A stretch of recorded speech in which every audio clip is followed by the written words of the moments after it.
July 19 എൻ്റെ ബർത്ത്ഡേയുടെ അന്ന് പപ്പ വീട്ടിൽ പോയി.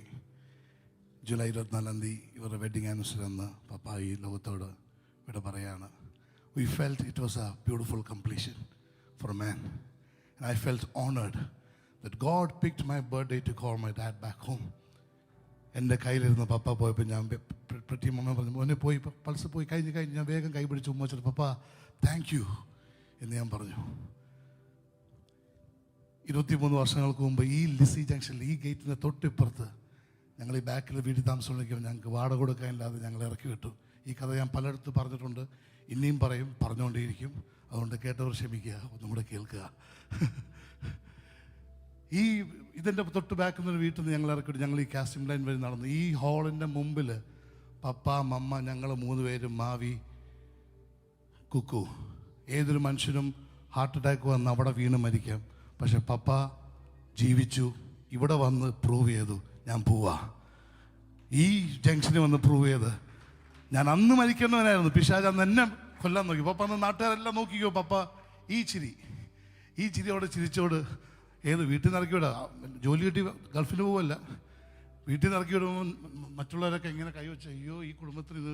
പപ്പ അവർ നോക്കി ഞങ്ങൾ ഇറങ്ങുവാണേ, ഇറങ്ങും, എൻ്റെ കാർ വെയിറ്റ് ചെയ്യുന്നുള്ള മട്ടില്ല, ഞങ്ങൾ ഇറങ്ങുവാണേ. ഞങ്ങൾ കരം പിടിച്ചുകൊണ്ട് നടന്നു. ആ ജംഗ്ഷനിൽ നിന്ന് ഞങ്ങൾ നേരെ പാസ്റ്റർ വീട്ടിൽ പോയി 2 ആഴ്ച താമസിച്ചു. പിന്നെ അവിടുന്ന് ഞങ്ങൾ ചിക്കു പറഞ്ഞ പോലെ മാസങ്ങൾ ഞങ്ങൾ ഈ പട്ടണത്തിൽ ചെതറി താമസിച്ചു. വർഷം 2001. ഫോണില്ല, പപ്പയ്ക്കും അമ്മയ്ക്കും അറിയത്തില്ല ഞങ്ങൾ എവിടേക്കാണ് കിടക്കുന്നതെന്ന്. പക്ഷേ എന്ത് വന്നാലും സൺഡേ രാവിലെ പപ്പ പറഞ്ഞു, രാവിലെ 9 ആകുമ്പോൾ മോഡേൺ ആരാധന കഴിഞ്ഞ് അവിടെ നിന്നുള്ള ഭക്ഷണം കഴിച്ച് തിരിച്ച് ബസ് സ്റ്റോപ്പിൽ വന്നിട്ട് പപ്പയുടെ ഒരു വിതരണമുണ്ട്, ചേഞ്ച് 5 രൂപ, അടുത്ത രാജ്യത്തേക്കുള്ള 5 രൂപ 10 രൂപ 5 രൂപ 10 രൂപ പ്രാർത്ഥിച്ച് ഞങ്ങൾ അവിടുന്ന് പിന്നെ ഓരോ ബസ് കയറി ഞങ്ങൾ പിരിയും. ഞാൻ ഇത് പറയുന്നത് എന്തിനാ?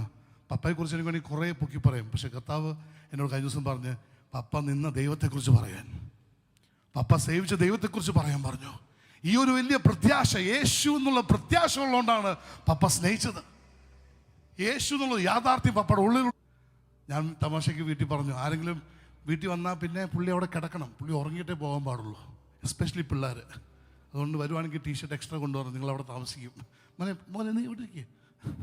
അത് അവിടെ വീട്ടിൽ താമസിക്കുന്ന ഒരു മോൻ്റെ ഫ്രണ്ടായിരിക്കും, അവനെയും കൂടെ അവിടെ താമസിപ്പിച്ചു. വീട്ടിൽ ഫുൾ ആൾക്കാർ, ഏത് മുറി തുറന്നാലും അയ്യോ ഇവിടെ ആളുണ്ടോ, ഓ ഇവിടെ ആളുണ്ടോ, ടേബിളിൻ്റെ അടിയിൽ ബെഡ്. സമൃദ്ധിയായ ഒരു മനുഷ്യൻ്റെ ജീവിത ശൈലിയായിരുന്നു പപ്പ. He was rich in his heart. പപ്പയുടെ മൈൻഡ് സെറ്റ് ഭയങ്കര റിച്ച് ആയിരുന്നു. He taught a style. എന്ത് ഷർട്ട് ഇടണം, ഏത് വാളറ്റ് വാങ്ങിക്കണം, എന്ത് ബെൽറ്റ് വാങ്ങിക്കണം, എങ്ങനെ ഷൂസ് പിക്ക് ചെയ്യണം. He taught a style. സ്റ്റൈലിന് നമുക്ക് വലിയ കുടുംബത്തിൽ ജനിക്കണമെന്നില്ല, it is in your mind. Lifestyle. He taught us many things. പല പപ്പായും വത്സേനും പഠിപ്പിച്ച പല വലിയ കാര്യങ്ങളൊന്നും പണം എന്നുള്ളൊരു സാധനമേ ഇല്ലായിരുന്നു. ഞാൻ എടുത്തു പറയട്ടെ, ഫാമിലി പ്രെയർ. പപ്പ ഒട്ടുമായെങ്കിലും രാവിലെ 6 മണിയാകുമ്പം ഒരു പാട്ട് കേൾക്കാം, ഞങ്ങളെല്ലാവരും കേട്ട് പതുക്കെ എഴുന്നേറ്റ് ഒന്ന് സൈഡ് ചുറ്റുമിരിക്കും. പറഞ്ഞ പോലെ റിവൈവലിസ്റ്റ് പ്രസംഗമൊന്നുമല്ലായിരുന്നു പപ്പ, പക്ഷേ എല്ലാ ദിവസവും ബസ്സിൽ കയറിയ സൈഡിലിരിക്കുന്ന ആൾക്ക് കണ്ട് പരിചയമുണ്ടല്ലോ, ഒരു പരിചയമില്ല, പക്ഷെ പരിചയപ്പെട്ട് മക്കൾ എക്സോർസി പാടുന്നുണ്ട് കേട്ടോ, അവിടെ വരണം, ദൈവത്തിന് നിങ്ങളെക്കുറിച്ച് പദ്ധതിയുണ്ട്, എൻ്റെ മോനും സെയിം പ്രായമാണ് എന്നൊക്കെ പറഞ്ഞ് പപ്പ എങ്ങനെയെങ്കിലും കോൺവെർസേഷൻ സ്ട്രൈക്ക് ചെയ്ത് പപ്പ സംസാരിക്കും. ട്രെയിനിലൊക്കെ നമ്മൾ പപ്പയോട് നമ്മൾ മാറിയിരിക്കും, പപ്പ എവിടെയോ പരിചയമുണ്ടല്ലോ, നമ്മളിങ്ങനെ പപ്പ പരിചയമില്ല പപ്പ. ഞാൻ പപ്പ ദുബായി കൊണ്ടുപോയി ഒരു ദിവസം. പപ്പ അവിടെ ഒരു കളർ കണ്ടപ്പം I have seen you somewhere. പപ്പ ദുബായിലോ? He knows how to start a conversation. He was a very people person. Very much. So much. ഇത്രയും സമ്പന്നനായ ഒരു വ്യക്തിയെ ഞാൻ കണ്ടിട്ടില്ല സ്നേഹത്തിൽ. ഞാനൊരു സ്റ്റേറ്റ്മെൻറ്റ് പറയാൻ വേണ്ടി വെച്ചുകൊണ്ടിരിക്കുകയാണ് ഇന്ന ദിവസം. ഞാൻ ബൈബിൾ വായിക്കാത്തൊരു വ്യക്തിയാണെങ്കിൽ, എനിക്ക് ബൈബിൾ വായിക്കാൻ പറ്റിയിട്ടില്ല, പക്ഷേ പപ്പയെ പോലെ ഒരു പപ്പ പറയുക ഒരു സ്നേഹിക്കുന്ന ദൈവം ഉണ്ടെന്ന് പറഞ്ഞാൽ ഞാൻ വിശ്വസിക്കും. പപ്പയെ പോലെ പപ്പ പറയുക സ്നേഹിക്കുന്നതും കരുതുന്ന ഒരു ദൈവമുണ്ട് മോനെ എന്ന് പറഞ്ഞാൽ എനിക്ക് ബൈബിൾ വായിക്കണ്ട, ഞാൻ വിശ്വസിക്കും. That was Papa to us, to all most of us. Never made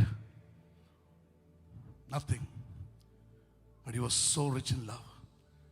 വർഷങ്ങൾക്ക് ശേഷം ഞങ്ങൾ ഇന്ന് ഇവിടെ നിൽക്കുമ്പോൾ ഞങ്ങൾക്ക് പൂർണ്ണ വിശ്വാസമുണ്ട് പപ്പ was welcomed by great welcoming party in heaven because he did love like Jesus.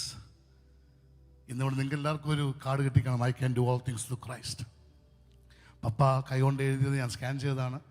എന്നാലും പപ്പ പറഞ്ഞു, പപ്പയ്ക്ക് അറിയത്തോലില്ലല്ലോ ഞാൻ കൊടുക്കുന്നത്. പക്ഷേ എൻ്റെ ഉള്ളിൽ പറഞ്ഞു, ഇത് പപ്പയുടെ റൈറ്റിംഗ് എല്ലാവർക്കും കൊടുക്കുക.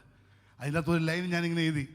അതിൻ്റെ അവസാനം പപ്പ ഇങ്ങനെ ഫ്രീ ആയിട്ട് കൊടുക്കുമ്പോൾ ഞാൻ പറഞ്ഞു, പപ്പ would love for you to have a copy, so here is your copy. ഒരാൾ വീട്ടിൽ വന്ന എങ്ങനെയെങ്കിലും ഒരു ഫ്രെയിം എടുത്ത് പൊടി തട്ടി പൊതിഞ്ഞ് കൊടുക്കും. God gave us a father who taught us to give, and we are honored. We are so honored. ഒരു ഗാനത്തിൻ്റെ ഈരയിൽ പാടിയിട്ട് പാസ്റ്റർമാർക്ക്